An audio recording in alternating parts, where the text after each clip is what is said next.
Disclaimer. हम वाक और अभिव्यक्ति की स्वतंत्रता के बारे में भारतीय संविधान के अनुच्छेद 19 का पुरजोर समर्थन करते हैं। उदाहरणों, छवियों और संदर्भों सहित यह वीडियो केवल मनोरंजन, सूचना और शैक्षिक उद्देश्यों के लिए प्रदान किया गया है और चैनल किसी भी अवैध गतिविधियों को बढ़ावा या प्रोत्साहित नहीं करता है। हमारा मकसद केवल समाज जागरूक करना है। जय हिंद दोस्तों आपने एक्स मुस्लिम की किसी न किसी स्ट्रीम पर वकास आगा को इस्लाम को डिफेंड करते हुए और जलेबियां बनाते हुए जरूर सुना होगा। अक्सर वो अकेले ही इस्लाम को डिफेंड करने के लिए आते हैं, पर इस बार वो अपनी पत्नी के साथ आए, जो कि एक डॉक्टर भी हैं। डिबेट का टॉपिक था इस्लाम में बच्चों का खतना। डॉक्टर साहिबा तो अपने पति वकास आगा से भी 2 कदम आगे निकले। इस कदर जलेबियां बनाई कि लोग हैरान हो गए। इस्लाम किस तरह एक पढ़े लिखे इंसान की अक्ल पर भी ताला लगा देता है, आप खुद देख लीजिए। देखिए मेरी बात सुने, जो रिसर्च होती है वो ये बताती है कि चांसेस ऑफ रिडक्शन किस में ज्यादा है किस में कम है। मैं आपको कॉमन अनदर एग्जांपल देती हूँ। जो लंग कैंसर है वो नॉन स्मोकर्स में भी होता है, लेकिन जो स्मोकिंग करते हैं उनके अंदर जो चांसेस ऑफ लंग कैंसर है वो 10 टाइम्स ज्यादा होता है। ये बुकिश डाटा मैं आपको बता रही हूँ, स्पेशल पैथोलॉजी की किसी पेज पे किसी स्टेटमेंट में वाजिया मेंशन है कि जो नॉन स्मोकर पेशेंट है उसके अंदर जो चांसेस ऑफ लंग कैंसर है वो कम होता है as compare to smoker. Even though let me ask something. Let me ask something. एक सेकंड सर, एक सेकंड। तो इसलिए जो सर्कमसियन है वो एक सोर्स ऑफ इंफेक्शन बन जाता है। जो प्रीप्यूस उसका स्किन होता है जिसको हम सर्कमसियन के जरिए रिमूव करते हैं, तो हम चांसेस ऑफ इंफेक्शन को रिड्यूस कर रहे होते हैं। इसका ये मतलब नहीं है कि सर्कमसाइज जो पर्सन है उसके अंदर इंफेक्शन नहीं होगा कभी भी, और जो जिसको सर्कमसियन नहीं किया और उसके अंदर डेफिनेटली इंफेक्शन होगा। लेकिन जो रिसर्च है मैंने आपको वो बताया, और मेरी रिसर्च नहीं है वो, जो है ना बहुत मतलब जो करते रहते हैं रिसर्च आर्टिकल बनाते रहते हैं उनकी रिसर्च है। उन्होंने जो डाटा गूगल पे रखा है मैंने आपके सामने रख दिया। अगर आप उससे मुतफिक हैं दैट्स ओके, अगर नहीं है तो कोई प्रॉब्लम नहीं है। सर आपका रास्ता अलग है, मेरा अलग है, please. Okay, may I answer you now? Yes of course. Okay. जब आप सिगरेट पी रहे हैं तो आप खुद अपने अंदर एक थर्ड केमिकल इंड्यूस कर रहे हैं। That has Okay. nothing to do with circumcision. Now let me tell you something. Quran कहता है in chapter number 40 verse number 57 कि अल्लाह ने जो मैनकाइंड बनाई है ना वो बेस्ट ऑफ हिज क्रिएशन है। सो अगर अल्लाह ने सर्कमसाइज किया हुआ बंदा नहीं बनाया तो it is not his best creation, because अब ह्यूमंस को उसकी क्रिएशन में रद्दो बदल करने की जरूरत है। सर्कमसाइज करके अल्लाह की जो क्रिएटेड पार्ट है उसको रिमूव करने की जरूरत है, फिर वो सही रहेगी, फिर उसमें चांसेस ऑफ डिफरेंट काइंड के इश्यूज के रिड्यूस होंगे। अल्लाह खुद उस क्रिएशन को परफेक्ट नहीं बना सका। क्या आप मुझे बता सकते हैं कि एडम ने जो पहला सवाल उठाया वही काफी है कुरान को झूठा साबित करने के लिए। अनसर्कमसाइज्ड पार्ट, अब लेट मी फिनिश नाउ। आपने 5 मिनट लिया था, मैंने आपको इंटरप्ट नहीं किया था। Do not interrupt me as well please, I beg you of that. इसका मतलब है कि सर्कमसाइज पार्ट जब तक आप रिमूव नहीं करेंगे वो क्रिएशन बेस्ट नहीं होती है। What is the purpose of this uncircumcised part in human body? Please define that. Sir मेरी बात सुने, वो आपको बताऊं कि एडम और ईव जो हमारे हज़रत आदम अलैहिस्सलाम और हज़रत हवा थी, उनसे जो हमारी दुनिया बनने की बुनियाद रखी गई वो क्या थी? आप तो मुस्लिम से एक्स मुस्लिम हुए ना, एक ऑनरेबल ओहदा आपने अपनाया हुआ है, तो मुझे बताएंगे जरा, आपका नॉलेज बहुत वसी है। It has nothing to do with current topic. अभी थोड़ी देर पहले मैं सुन रहा था, आपके हस्बैंड साहब ने कहा था कि टॉपिक डाइवर्ट मत करना, स्टिक ऑन द टॉपिक। तो अब आप टॉपिक डाइवर्ट करना चाह रही हैं, अगर आप करेंगी, अलाउ मी टू फिनिश। अगर आप टॉपिक डाइवर्ट करेंगी तो फिर मेरे पास भी 100% चांस होगा कि मैं जिधर चाहूं मैं टॉपिक को घुमा के लेके जाऊंगा और आपको 10 रास्तों में घुमा के वापस लेके आऊंगा। Are you willing to do that?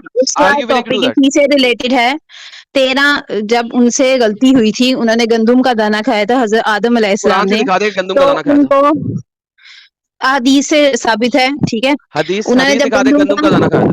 और ये पूरी उसमें ना तर्जुमा लिखा हुआ है कुरान पाक में, आपको ज्यादा किसने बताया? किसने बताया आपको? प्लीज बता दीजिए। सर मैंने खुद पढ़ा, तर्जुमा पढ़ा हुआ है, तर्जुमा पढ़ा है। मुझे दिखा दीजिए किस स्कॉलर ने कहा है कि वो गंदम का दाना था। सेंड कर दूंगी, मेरी बात सुने। उसमें बिफोर यू स्पीक, तमाम लोगों ने सुना कि एक खास तफसीर का रेफरेंस दे रही है हमारी बहन, एक खास तफसीर का रेफरेंस दे रही है, कुरान में नहीं लिखा।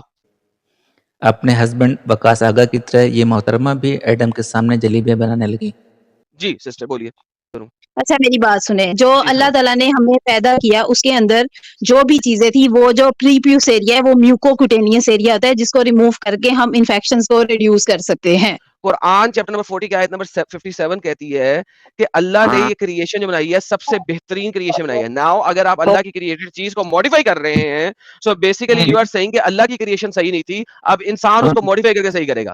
अल्लाह ताला ने अगर इंसान को बनाया है तो हमें कुरान पाक में कहीं बहुत सी जगहों पे गौर व फिक्र का भी कहा गया है कि गौर व फिक्र करें।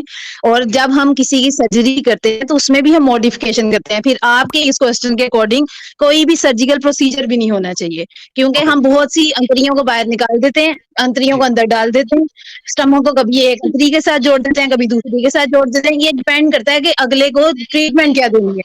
ये एक सर्जिकल प्रोसीजर्स होते हैं, ठीक है। जी इसका क्रिएशन से मैं ये दावा करके नहीं कर रही कि अल्लाह ताला ने ये गलत बना दिया था तो I am going to do right now, ठीक है। तो इसलिए मैं ऐसा कुछ नहीं कर रही। जो चीज हमें हमारी सेहत को मुतासिर करती है उसको हम मॉडिफाई कर रहे हैं। सर्जिकल प्रोसीजर्स और मेडिकल साइंस हमें यही बताती है। Okay, thank you so very much, आपने बड़ा अच्छा पॉइंट खेला। देखिए बात यह है कि जो आप सर्जिकल प्रोसीजर्स करते हैं ये आप एक बीमार को सही कर रहे हैं, और यही आर्गुमेंट थोड़ी देर पहले साहिल ने दिया था कि अगर बड़ा हो के वो खुद चाहे कि मैं ये काम करवाना चाहता हूं ताकि मेरे रिस्क रिड्यूस हो, या जब उसको किसी किस्म का प्रॉब्लम हो जाए और फिर वो सर्जिकल प्रोसीजर करवा दे तो दैट इज फाइन। लेकिन अभी जब वो बच्चा है उस वक्त आप जो सर्जिकल प्रोसीजर कर रहे हैं इस एंटीसिपेशन के ऊपर कर रहे हैं कि मैंने चांसेस रिड्यूस करने हैं, वेयर एज सर अ जो lot of medical people. Science let me finish please, आप इतनी देर बोली थी, मैंने आपको रोका नहीं था, मुझे आर्ग्यूमेंट तो फिनिश करने देना। आप जब बोल रही थी ना मुझे भी बहुत टेम्प्ट हो रहा था कि मैं बीच में आपको इस वक्त इंटरप्ट कर दूं, मैंने नहीं किया था sister, please allow me to finish. ये मोहतरमा भी अपने हस्बैंड की तरह दूसरों की बातों को सुनना ही नहीं चाहती, इसीलिए मुझे इस वीडियो को बहुत ज़्यादा एडिट करना पड़ा। आप जो है एक बंदे को बचपन में ही जब कर रहे हैं तो आप उसके फ्यूचर प्रिडिक्ट करके कर रहे हैं कि इससे चांसेस हाई हैं, वेयर एज हमारे पास हिस्ट्री में दुनिया में इतना डेटा इस वक्त मौजूद है कि जो अनसर्कमसाइज लोग हैं वो भी सारी उम्र गुजार देते हैं और कभी उन्हें इस किस्म का प्रॉब्लम नहीं होता, वेयर एज सर्कमसाइज लोग भी बहुत सारे ऐसे हैं जिनको यूटीआईज बहुत ज्यादा होती हैं और कई दफा होती हैं even though that they are circumcise. So basically आप एक चांस के ऊपर, जिसका चांस क्या है परसेंटेज हमें नहीं पता, उसके ऊपर बचपन में सर्कमसाइज कर रही है। बड़े होके करवाए वो खुद तो कोई मसला नहीं है, मैंने आपको बोला भी नहीं इस बारे में और मैंने कहा भी नहीं इस बारे में, हम बात करें बचपन में सर्कमसाइज। प्लीज सिस्टर माइक आपका। ओके सर, मेडिकल साइंस में दो चीजें आती हैं, एक होती है प्रिवेंटिव मेजर्स, एक होते हैं क्यूरेटिव मेजर्स, ठीक है। जो प्रिवेंटिव मेजर्स होते हैं वो बीमारी होने से पहले हम करते हैं। किसी भी चीज में ले लो, डायबिटीज उठा लो, ब्लड प्रेशर उठा लो, कोई और बीमारी उठा लो। और सबसे बड़ी मिसाल इसकी एंजेलिना जूली है, जिन्होंने अपना उनके अंदर एक ट्यूमर मार्कर पॉजिटिव आया था, जिनसे उनको ये चांसेस था कि फ्यूचर में उनको ओवेरियन कैंसर या यूट्राइन कैंसर हो सकता है। तो उन्होंने अपना एक प्रोसीजर करवाया जिससे अब वो कभी भी मां नहीं बन सकती।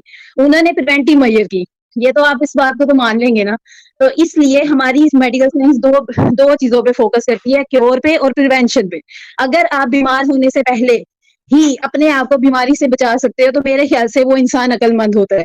कि आप बीमार होके लो स्टेज पे पहुंच के और क्योर करने की कोशिश करो और फिर भी क्योर ना हो पाए, उसमें सारी चीजों का लॉस होता है। आपका अपना लॉस होता है, आपके ऊपर जो इकोनॉमी बैलेंस लगता है उसका लॉस होता है, डॉक्टर की एफर्ट का लॉस होता है, फाइनल रिजल्ट जीरो आता है।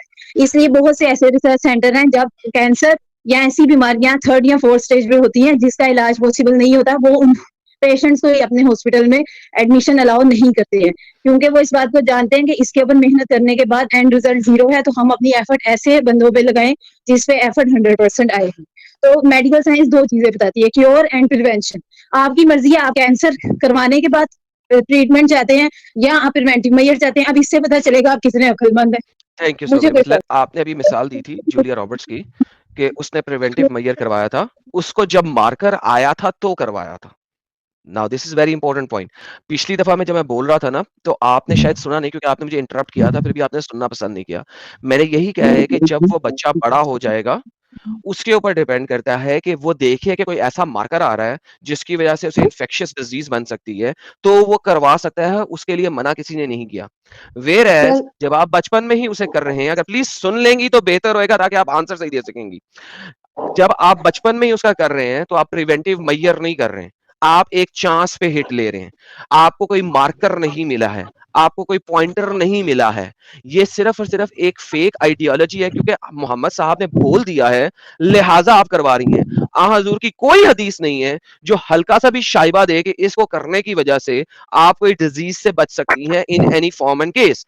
वेयर एज आप लोग इसको करते जा रहे हैं और आज जस्टिफाई कर रहे हैं मेडिकल साइंस के थ्रू से सो कॉल्ड प्रिवेंटिव मैयर के ऊपर। प्रिवेंटिव मैयर के ऊपर इस उम्र के अंदर बैठ के अगर आपने एक खास चीज निकाल ही दी है ना, तो you can never get it back. और चांसेस क्या है उसके, और वो डिजीज कितनी स्ट्रांग है, इसके ऊपर बेटर करता है। मेरे पास डॉक्टर्स जो हैं वो हमें बता रहे हैं, और हमें पता भी है कि जिनके सर्कमसिजन हुए हुए हैं उनको यूटीआईज होती है और वो कई कई सालों तक रहती है। तो फिर अगर ये इतनी ही प्रिवेंटिव थी, बिकॉज यू सेड प्रिवेंटिव, अगर ये प्रिवेंटिव है तो जिसका सर्कमसिजन हो चुका है उसको कभी भी यूटीआई नहीं होना चाहिए, लेकिन होता है। सो इट्स नॉट प्रिवेंटिव, ये चांस के ऊपर डिपेंड करता है। जूलिया रॉबर्ट्स ने जब निकलवाई थी और कभी मां नहीं बन सकती, अब उसको उस जगह का कैंसर नहीं हो सकता क्योंकि वो पार्ट ही निकाल दिया हुआ है।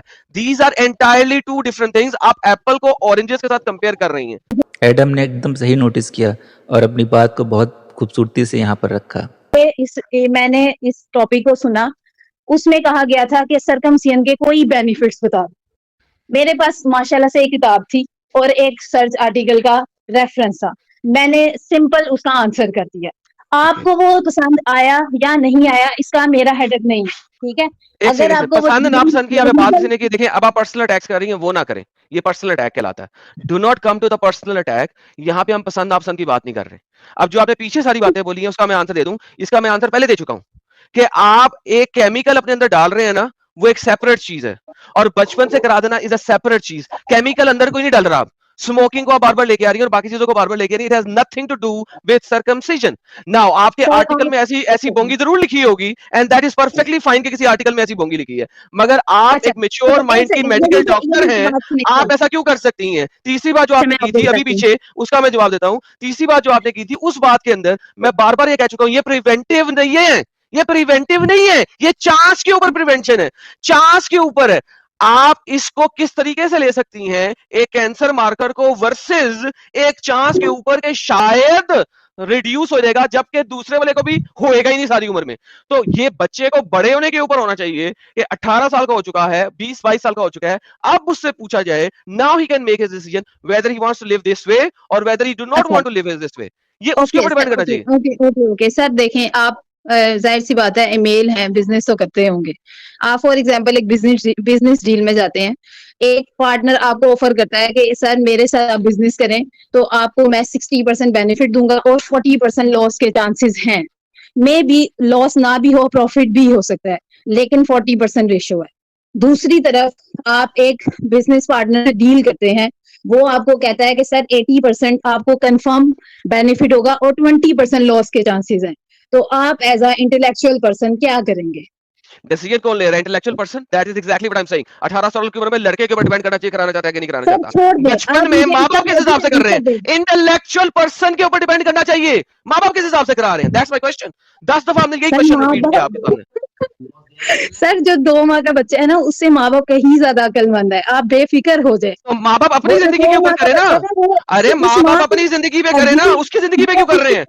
उस माँ पे डिपेंडेंट है जो उसको फीड का जरिया है। क्यों माँ के ऊपर डिपेंडेंट होना चाहिए? माँ के ऊपर डिपेंडेंट होना चाहिए तो मोहम्मद की हदीस बीच में नहीं होनी चाहिए। फिर मेडिकल रीजंस के ऊपर डिपेंड होना चाहिए, मोहम्मद की हदीस बीच में नहीं होनी चाहिए। मेडिकल रीजन होना चाहिए। 2 माह का बच्चा बोल के बताया भाई सर्कमसिजन। 2 साल का 2 माह का बच्चा बोल के बताया। फेक आर्ग्यूमेंट दे रही हैं आप यहाँ पे, चीखना शुरू हो गई हैं फीमेल्स की तरह। Don't do that, don't do that. जो आर्ग्यूमेंट है वो सुने, उसका जवाब दे। सर आप चीख रहे हैं, आर्ग्यूमेंट आपने सुना है उसका जवाब दे। लेफ्ट राइट नहीं जाने की कोशिश करें। If you are tired and you do not have more argument, you can leave. मुझे फॉर एग्जांपल अगर मैं किसी डील में हूँ और मुझे कोई आप सोच समझ सकती हैं, बच्चा सोच समझ नहीं सकता, उसको आपने बिला वजह कटवा दिया। पूछो उससे। उसके गार्डियंस, पेरेंट्स भी नहीं, उसके गार्डियन सोच समझ सकते हैं ना। बच्चा तो बड़ा होकर सोचेगा और वो जब अच्छा, एक माँ अपने बच्चे को पेट में अबॉर्ट करवा दे तो वो उसकी माँ का डिसीजन नहीं है ना, वो तो सोच समझ सकता ही नहीं है। ये तो गुनाह है। ये किसने क्या गुनाह है? किसने क्या गुनाह है? ये कत्ल है। मेरी बात क्यों? किसने क्या कत्ल है? देखिए यही बात हो रही है यहाँ पे। सुने, वेट करें। सुने, ये सेम आर्ग्यूमेंट है कि माँ बाप सुने ये same argument can you please wait? ये सेम आर्ग्यूमेंट है जिस तरह आप मूव आउट की थी बिजनेस डील के ऊपर। मैंने आपको आर्ग्यूमेंट दिया बिजनेस डील से हटके बच्चे का मां के पेट में मार देना, बिकॉज बिजनेस डील जो है वो रिवर्ट हो सकती है, it has to do with money, whereas circumcise part वापस नहीं आ सकता। आपने एग्जांपल साइड पे हटके दी थी, मैं सेम साइड पे हटके एग्जांपल दे रहा हूं सर उसी एक किस्म और की तो कि डेफिनेटली अगर गुनाह यार है, आप वो तो अगर मेरी बात आप एक सुनो, बच्चे को वो माँ तो के है ही पेट गलत। एक माँ को सारा कुछ पता है, वो पेट में ही अपने बच्चे को मरवा देती है, क्यों? उसके पास पैसे नहीं है, इवेंचुअली उसको पता है वो बच्चे को सपोर्ट नहीं कर सकती, तो क्या होगा? वो बच्चा वापस तो नहीं आ सकता। This is the true argument, business deal is not a true argument. जी दीदी बोलिए। वो माए मरवा रही हैं, वो गलत कर रही हैं, चाहे वो मुसलमान है चाहे वो नॉन मुस्लिम है, वो एक किसने इंसान बताया? से जीने का हक छीन रही है। कुरान ने बताया है, दैट्स इट। क्योंकि आप लोग मुसलमान हो, कुरान से हटते ही नहीं हो, सरकमसाइज भी चूंकि अल्हम्दुलिल्लाह मोहम्मद ने बताया है। अल्हम्दुलिल्लाह अल्हम्दुलिल्लाह अल्हम्दुलिल्लाह, कौन सा लिल्लाह? नोबडी नोस दिस लिल्लाह। पैदा हूँ। आपको आपको उसमें फंस गए ना, आप उस डील में फंस गए हैं। आज काश नहीं है आपके सामने बैठा हुआ। कौन सी डील में फंस गया? एक सेकंड जी, एक सेकंड, कौन सी डील में फंस गया? Which deal? कौन सी डील? कौन सी डील में फंसा? बताइए बताइए जी, कौन सी डील है? अच्छा ठीक है ठीक है। बस गई दीदी, भाग गई? ओके चले ठीक है, कोई बात नहीं, वो हमारी सिस्टर थी, सॉरी मैंने। तो देखा आपने, डॉक्टर साहिबा ये कहकर चली गई कि एबॉर्शन इसलिए बुरा है क्योंकि इस्लाम कहता है। अब आप ये सोचें कि किसी खास कारण से यदि कोई डॉक्टर खुद एबॉर्शन करने की सलाह देता है तो वो गलत है, क्योंकि इस्लाम इसकी इजाज़त नहीं देता। इस तरह यह बात पूरी तरह साबित हो जाती है कि इस्लाम एक इंसान से सोचने और समझने की क्षमता छीन लेता है। अगर आपने अभी तक हमारे चैनल को सब्सक्राइब नहीं किया है तो प्लीज़ कर लें, साथ में बेल बटन भी दबा दें, जिससे हमारी आने वाली वीडियो आप तक लगातार पहुंचती रहे। वीडियो अच्छी लगी हो तो लाइक और शेयर जरूर करें, और सबसे खास बात कमेंट करना बिल्कुल ना भूलें, जिससे हमें सही मार्गदर्शन मिलता रहे। अपना ख्याल रखें, इस्लामी कल्ट से बचकर रहें। जय हिंद, वंदे मातरम।